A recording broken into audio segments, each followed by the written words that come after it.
Good morning and welcome to this weekend's online worship experience for Freedom Ridge Church, and welcome to all of you that are part of our normal Freedom Ridge Church family, but also those that have kind of joined us during this quarantine time to follow our services online. I'm so glad that you're with us. And if you're just wondering a little bit about who we are as Freedom Ridge Church, I like to say that we're a place where you can find faith, you can find freedom, and you can find family. We want to be a welcoming place for families of all shapes where they are drawn to Jesus because we are loving people living in true freedom.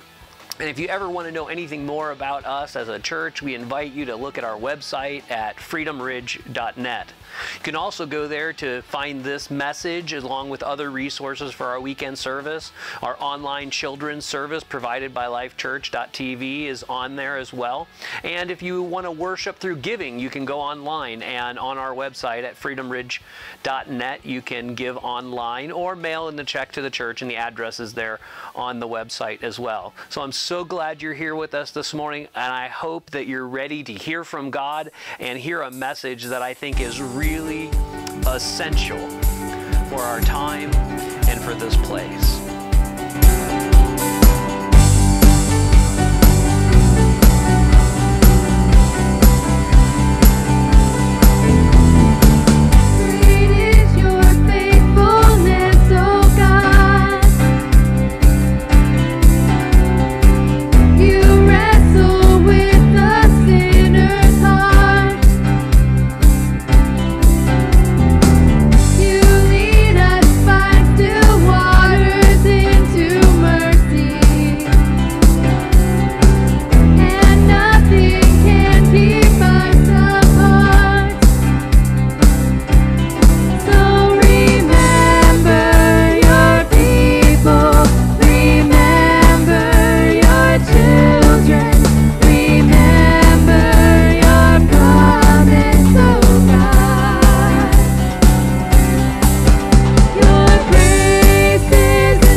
Your grace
Corinthians 12, verse 9 says, "But he said, 'My grace is sufficient for you. My power is made perfect in weakness.'" Will you continue to worship with us as we sing about the amazing grace of God?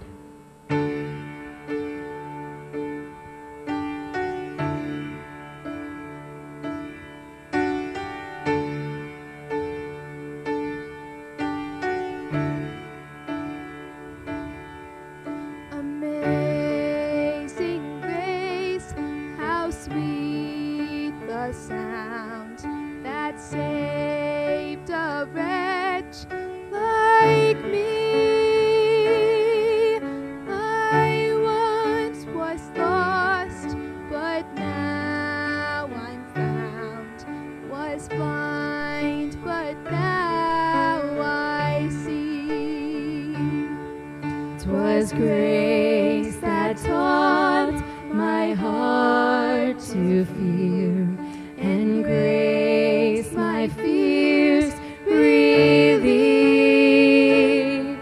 How precious did that grace appear the hour I first believed. My chains are gone, I've been set free. My God, my Savior has ransomed me. And like a flood, His mercy reigns. Unending love, amazing grace.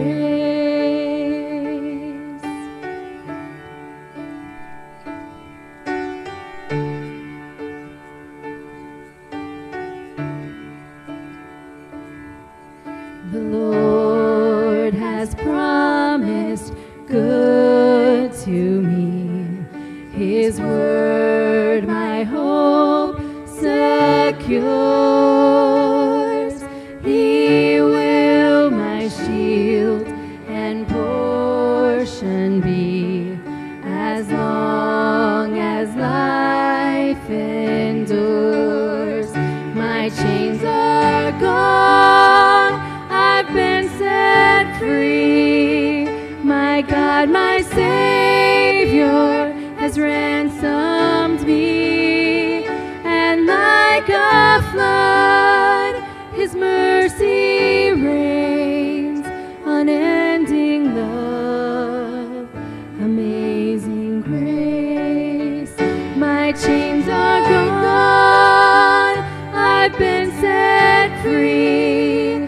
My God, my Savior has ransomed me. And like a flood, His mercy reigns.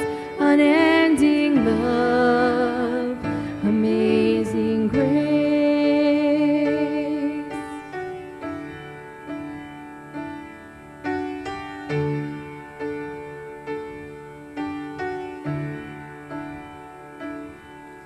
The earth shall soon dissolve like snow. The sun forbear to shine.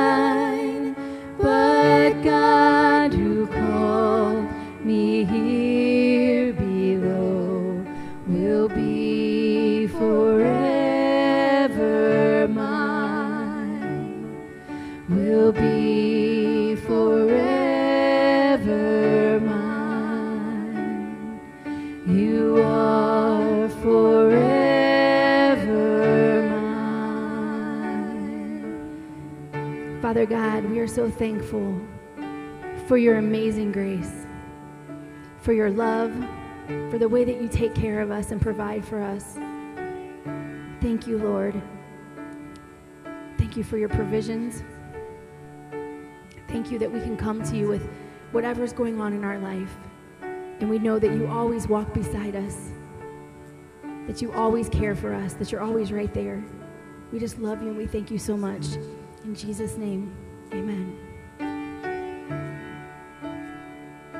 Time is a very funny thing. Most people, you don't have enough of it. But then again, in this time that we're in right now, Some of you maybe feel like you have too much of it, or at least too much of it not changing and kind of being the same in the same place. And so I think that's caused many of us to kind of look ahead, look at what's next, and think of what's going to be coming around the corner. I know that many people I've talked to, and I've even kind of kept an ear out for what the governor is going to say about reopening. And so we even started as a church this week. I met with our staff online and started talking about what is it going to look like when we can regather again, because it's going to be different. And that's not necessarily a bad thing, but it's something that we need to recognize and understand as we move forward, that we will come back together again. When? I don't know. Will it be as soon as I'd like? Probably not. Will it be as long as what some people imagine? Maybe not. That's the funny thing about time and us using patience to understand what's going on all around us. We're doing a series right now online called Essential, because I believe the word essential is going to be a 2020 buzzword, because as we look at things opening or reopening or even staying open, the word what is essential has kind of come into that. You know, the essential workers, the essential businesses are the ones that are staying open. So I thought it was an appropriate thing for us to step back and look at that word essential. You know, it's defined as absolutely necessary, extremely important. Now, when I think of that description or that definition, I think there are a lot of things that we need to realize in our life and in our world that maybe aren't absolutely necessary or extremely important. But there are some things that God gives us, some things that we need to do and focus on and reframe our minds with in relation to our relationship with God. And that's what this series is all about. And this morning, I want to look at this idea of time. You know, we're in the book of Ecclesiastes, and a theme throughout the book, an illustration, if you will, is time. One of the famous passages from Ecclesiastes chapter 3 is all about time. There's a time for this, there's a time for that. He also describes that time as seasons, which a season is a chunk of time, if you will. And throughout the book of Ecclesiastes, Solomon, wise Solomon, rich Solomon, prosperous Solomon, he basically is talking about these things that he's trying to test to see if they'll bring meaning and truth to life. And what he does is he tests wisdom, and it falls short. Human, earthly wisdom just isn't there. Pleasures, all the pleasures. He denied himself, it says nothing, no pleasure whatsoever, and it came back empty. Success, working hard, there is a satisfaction in working hard, but ultimate fulfillment, he says, is meaningless even in that. So I want to look at this, all of these things, and I want to go back to Ecclesiastes chapter 3 here again, and we're just going to look at a few verses in Ecclesiastes 3, verses 9 through 11. And I want you to see something. I want you to understand. Right after this, he just talked, there's a time for this, there's a time for that, there's a time for this, there's a time for that, a poetic kind of illustration of time. And he sums it up here in this statement. He says, what do people really get for all their work? I have seen the burden God has placed on all of us. Yet, God has made everything beautiful for its own time. He has planted eternity in the hearts, in the human heart, but even so, people cannot see the whole scope of God's work from beginning to end. The whole theme throughout the book of Ecclesiastes is there's nothing new. The same thing happens over and over again. In fact, Solomon says God causes the same thing to happen over and over again. And I think that is a picture of how we handle time in this whole rat race, if you will, of the world we're in. But I think it's amazing that here there's one verse, and you could skip right over it in the midst of kind of the gloomy perspective of meaninglessness throughout the book of Ecclesiastes. But it says in verse 11, yet God has made everything. Not some things, not most things, not things for other people, not things for this select group. He has made everything, Solomon tells us, beautiful for its own time. Well, time is truly essential. There is a time for everything. Under the sun, Solomon tells us, there's a time to live, there's a time to die, there's a time for laughter, there's a time for mourning, there's a time for dancing. There's all kinds of elements of time. There's a time for everything, yet time is only momentary. Time is something that is linear in our earthly existence. And so when it comes to this perspective of time, even God's element of time, the psalmist tells us, to God, a minute is as 1,000 years, and 1,000 years as a minute, or a day is as 1,000 years, and 1,000 years is as a day. Time has a whole different perspective.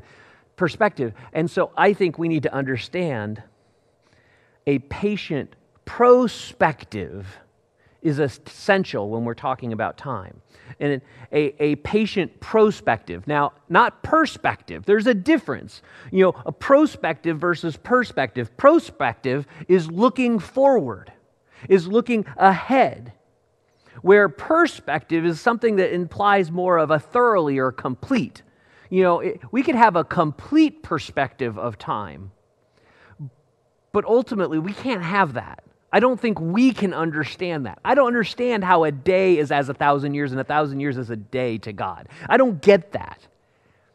But a prospective is a view that you find throughout the book of Ecclesiastes of, even though I don't understand, even though everything seems meaningless, I'm going to hold on to this hope that God is going to do something beautiful. He's going to make everything in every moment beautiful in its own time. And I'm going to tell you, I'm not a patient person. I don't like being patient. In fact, when I'm sick, I'm not a patient. One of the things I've even seen and heard is that doctors, people that are taking care of people when they're sick, doctors are the worst patients. Now, it seems funny. Why would that be? You would think that a doctor, because of what they know and what they understand and everything like that, they would make great patients. They would be compassionate to the people that were taking care of them because they know what it's like on that other side. Well, I think one of the reasons, this may not be the whole reason, there's probably a whole psychological study on why doctors make the worst patients, but I think that one of the reasons doctors make the worst patients is that they lack prospective. Not perspective again, prospective. They have a hard time being honest with themselves. They have a hard time acknowledging that they're sick or they're weak or they can't, they may not have all the answers moving forward. And so they can't take that honest assessment of themselves, and they get stuck in a sense of being prideful, and they can't see the light in the future that God is holding out for them. Because maybe in the moment where they're sick and they're weak, they're not in control. When they're on the other side of the bed, they feel like they're in control. But to trust and hope and have a perspective in the future is very different. Now, I think you could also say, I don't want to put doctors on the chopping block. You could probably even say pastors sometimes make the worst disciples. Oliver Wendell Holmes Sr. said this. He said, some people are so heavenly minded that they are no earthly good. And it was kind of a facetious statement, I believe, to basically say that, you can get your mind so caught up in heavenly things that you're not actually doing anything here on earth. You're not doing the good God has called you to do, or that I've been called to do. But here's my thing, is I don't think that ultimately that statement is true. I don't think we can be too heavenly minded. I think heavenly minded is the exact prospective that we need in relation to time. The problem that I have, and the problem that you might have too, is that we don't understand what it means to be truly heavenly minded. You know, the Lord taught his disciples to pray, and it was our Father who is in heaven. Holy is your name. Your kingdom come. Your will be done on earth as it is in heaven. What we're called to do in this time that we've been given, this time that's essential, we need to have the heavenly prospect of this time to understand that the decisions that we make now, the circumstances that we are in right now, are not outside of what God would have for us to be in. In fact, you could say that good and bad are essential. Time is essential. Having a proper prospective of time is essential, but good and bad are essential. You know, none of us seeks to have good. None of us seeks to, all of us seek to have good, to have comfort, to have peace in all of that in our lives. But none of us seeks out usually bad. Like, man, I sure wish I would lose my job. I sure wish that everything in my life would fall apart. I sure wish that I would have all of these difficulties and struggles with money and everything. I sure wish I went around stressed out all the time. Those aren't those aren't good things, but we need to understand that even the bad things in our lives serve a purpose. In fact, Jesus told his disciples, in this world you will have struggle, you will have difficulty, you will have persecution, you will have trouble. But we need to realize that if we didn't have those bad things, it wouldn't probably let us appreciate the good. You know, it's the idea that if there were no darkness, would we understand the light? You know, if it was just light all the time, if it was just good all the time, if we never had anything opposed to it, we wouldn't even think good is good. Good is just normal. Good is just what we had. And I think even as Americans, a lot of times we could look at our lives and we could say, we really had it pretty good, and we probably didn't even recognize it. Probably didn't recognize it because everything was always pretty good. And so since everything was always pretty good, we didn't see the contrast to it. But now we've had a time. We've had a time of isolation, a time of coming back, a time where maybe we haven't been able to have all the freedoms that we've been able to have. I mean, even from a church perspective, I was telling some people just this week, you know, one of the things I look at as a church sometimes is that we probably took for granted how easy and comfortable it was to come together on Sunday morning. I mean, really, it was, we even took it flippantly sometimes of saying, oh, well, you know what, I'm really tired this morning. I don't know. I'll catch church next week. Or, oh, I got some other things going on. It won't be a big deal to miss. But now we're in this time, in this season, that it could really, most of us would probably agree, if we're followers of Christ, we're missing and yearning for church because we've seen the other side now. And this disconnection, this lack of community, physical community and gathering, it has more value because we've seen the bad side of it. Now, Joseph, in the Bible, Jacob's son Joseph, he understood this, I believe. He understood this concept of God makes everything beautiful for its time. Joseph, he was the favored son of Jacob. He was the one that had the multicolored coat. Dad really loved him. He was that kid. If you have any siblings, you know what I'm talking about. One your mom and dad like just a little bit more, but they won't really admit it. Well, Jacob didn't have a problem actually kind of admitting it. In fact, he gave him Joseph this nice brightly colored coat, and Joseph kind of went around almost seemingly arrogant about his position and how much he was liked. So much so that his brothers began to resent him. And his brothers basically came up with this plot that they were going to kill him. But instead, at the last minute, a traveling caravan came by and they said, hey, well, instead of killing him, let's just sell him into slavery. Hey, we'll profit a little bit from this then. So they sold him into slavery, and while he was a slave, he rose in position, became greatly trusted by his slave owner, and was a head of this person's whole household until he was falsely accused of a crime of trying to make moves on the slave owner's wife, and he was imprisoned. And then even in prison, he was counted as one of the most respected individuals in prison and rose to the ranks of being over all of the other prisoners. And he even interpreted dreams, and he was forgotten for years by people that should have remembered him and helped him get out. Then finally, he did get out. He interpreted Pharaoh's dream. He saved the entire Egyptian population and the entire region of that area against a great famine. They were going to have 7 years of famine or 7 years of prosperity, followed by 7 years of famine. And Joseph got put in charge, second in command of all of Egypt, right under Pharaoh.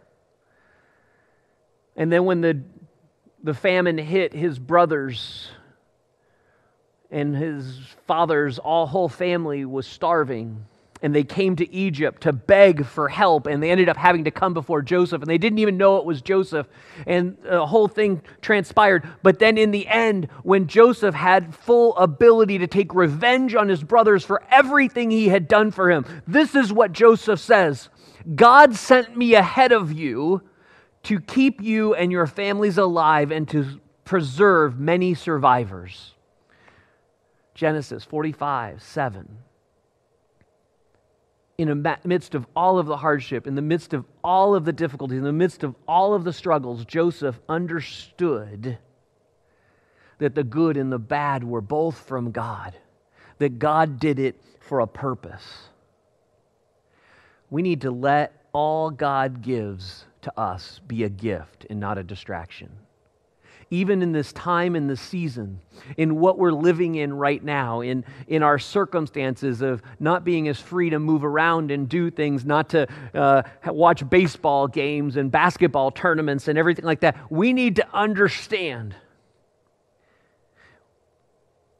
like Solomon tells us in Ecclesiastes, that God, that burden that God has placed on all of us, that God is behind even this. God is behind this burden. God has allowed these difficulties, and we need to have a prospective of time that helps us understand that, all the rushing and everything that we've been doing isn't necessarily a healthy thing. And maybe this prospective of time is God's having us sit back and say, whoa, how are we using our time? Are we taking for our time and our activities and everything that we do for granted?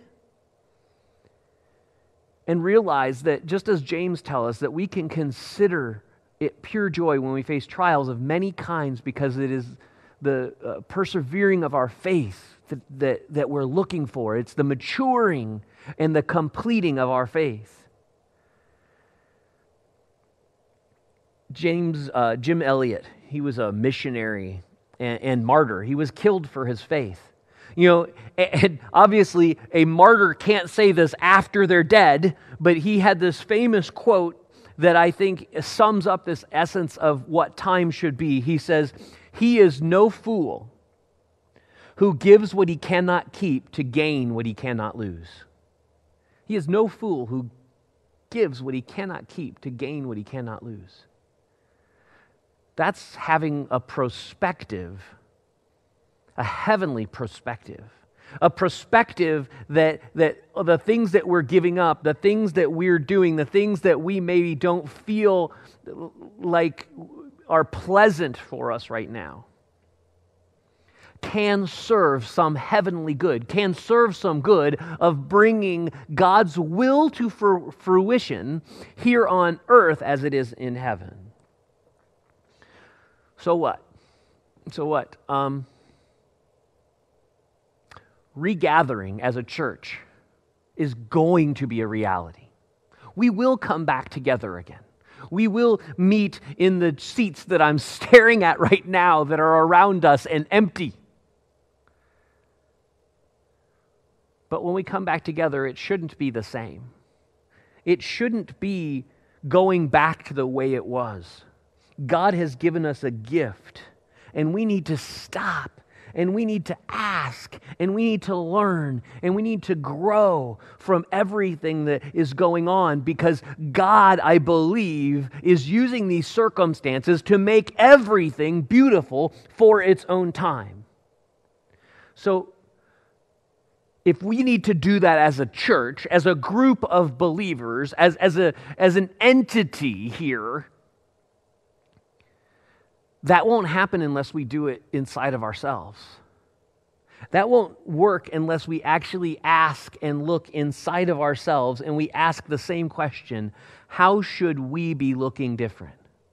If you're just sitting around just waiting for things to get back to the way they were, just waiting to be able to get back to certain freedoms, I think we're missing the beauty of what God is giving us as a gift in this time.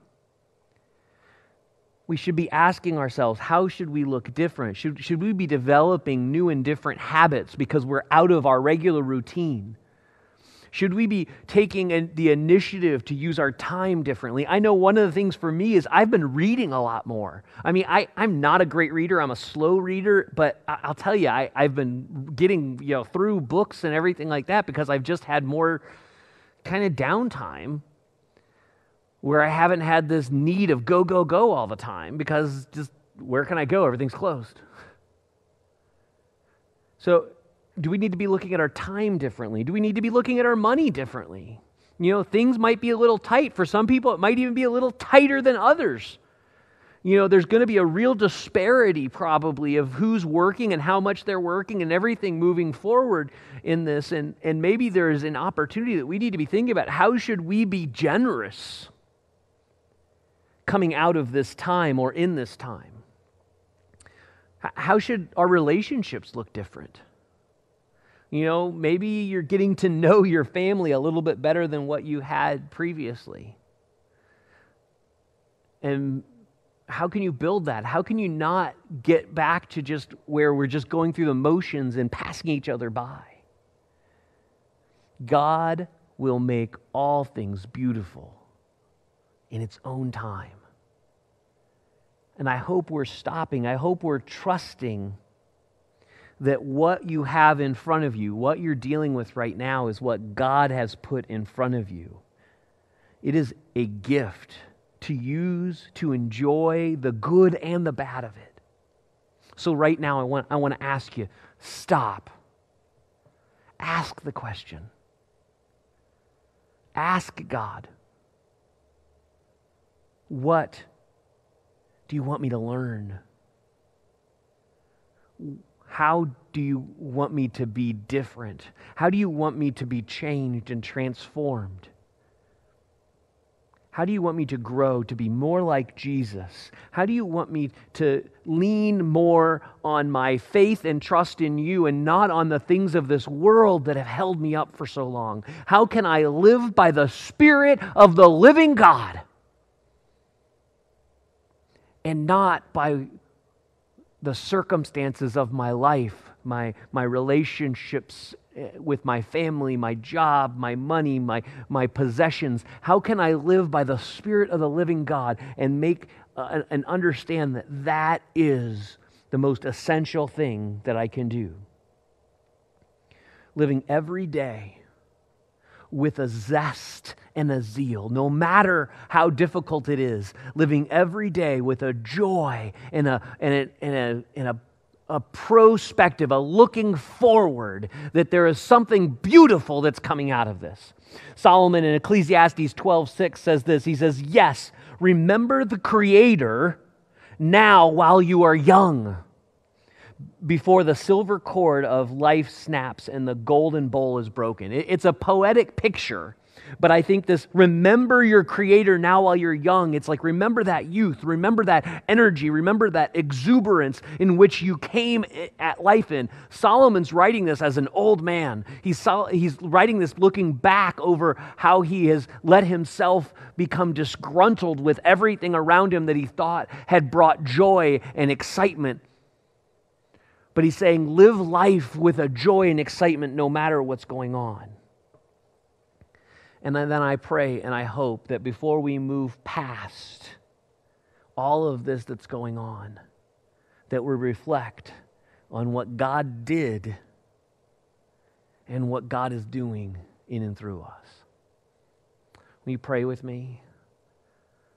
Father, we do come before you asking that we will not lose perspective of the future that you have for us, of the beauty that you are creating in the midst of all of this. You know, I even think of plants. If you want them to grow strong and healthy and big, you throw manure on them.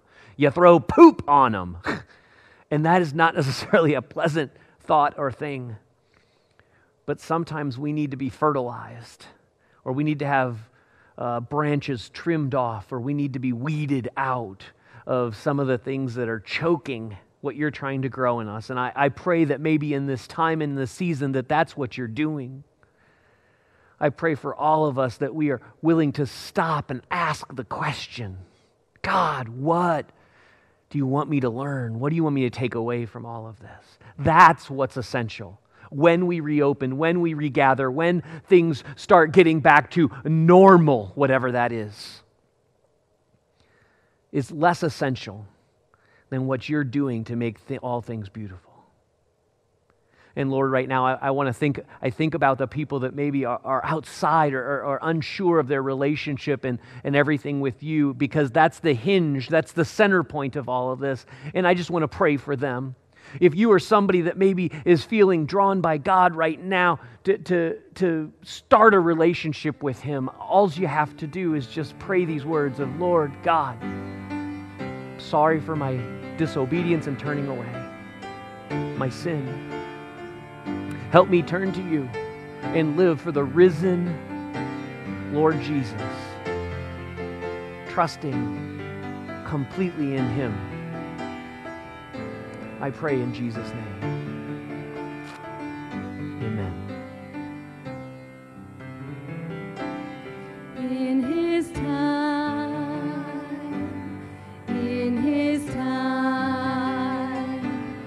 He makes all things beautiful. In His time, Lord, please show me every day as you're teaching me your way, that you do just what you say in your time, in your time, in your time.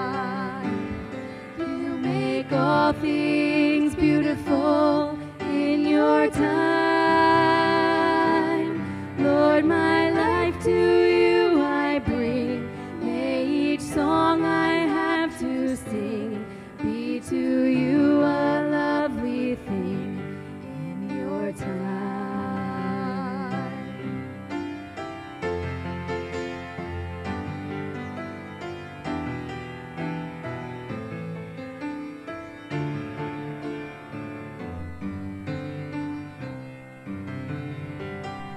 In your time, in your time, you make all things beautiful in your time. Lord, my life to you I bring. May each song I have to sing be to you a lovely thing in your time. Lord, my life to you I bring. May each song I have to sing be to you a lovely thing in your time.